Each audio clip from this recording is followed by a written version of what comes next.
নদী বাঁধ নিয়ে দুশ্চিন্তা কাটছে না সাগরদ্বীপের মানুষের। তীব্র তাপপ্রবাহের পর স্বস্তির বৃষ্টিতে ভিজছে বাংলা।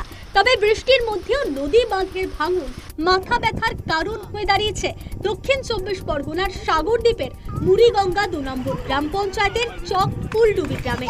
নদীর পাড়েই বসবাস। মঙ্গলবার গভীর রাতে হুগলি নদীর বাঁধ ভাঙে। প্রায় 900 মিটার বেহাল বাঁধের মধ্যে 400 মিটার বাঁধ নদী গর্ভে চলে গিয়েছে। বুধবার সকাল থেকে আতঙ্কিত এলাকাবাসী। অবিরত বৃষ্টিতে নদী খুঁজছে, যার জেরে নদীর পাড় ভাঙছে দ্রুত। নদীর পাড়ে বা স্থানীয় বাসিন্দাদের প্রতি বছরই নদী বাঁধ ভাঙে, সারাই হয়, আবার ভাঙে। সন্তান সন্ততিদের নিয়ে দুশ্চিন্তায় দিন কাটে সাগরদ্বীপের মানুষের। এই রাত্রের মধ্যে কিছু না ব্যবস্থা করলে এই রাত্রের মধ্যেই জল ঢুকে যেতে পারে। আপনারা যে কোনো ব্যবস্থা করুন।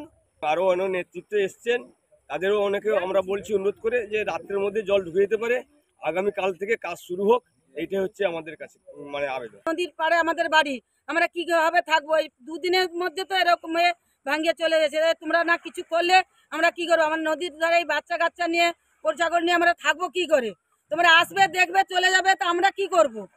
আমরা কোথায় গিয়ে বাস করবো? তো আমাদের থাকার ব্যবস্থা করে দিন।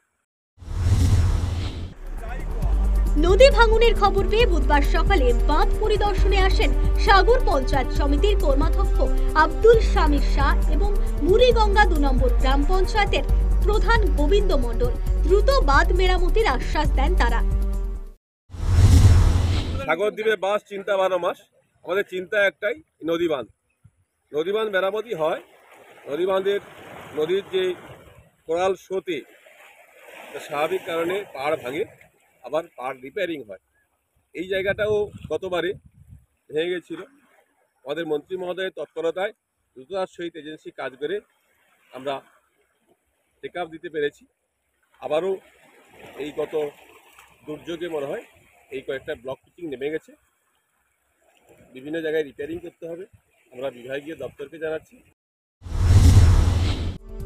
প্রতিবার বর্ষা এলেই আতঙ্কে দিন কাটান সাগরদ্বীপের মানুষেরা। নদী গর্ভে চলে যায় সর্বস্ব। শেষ সম্বল নিয়ে কোনো ক্রমে প্রাণে বেঁচে দিন কাটে। সরকারের সাহায্যই ভরসা। তাই নদী পাড়ের মানুষদের দাবি সরকার বাঁধ সারাক, পাকাপোক্ত বাঁধ হোক, মাথা গোজার ঠাঁই মিলুক সকলের। News time.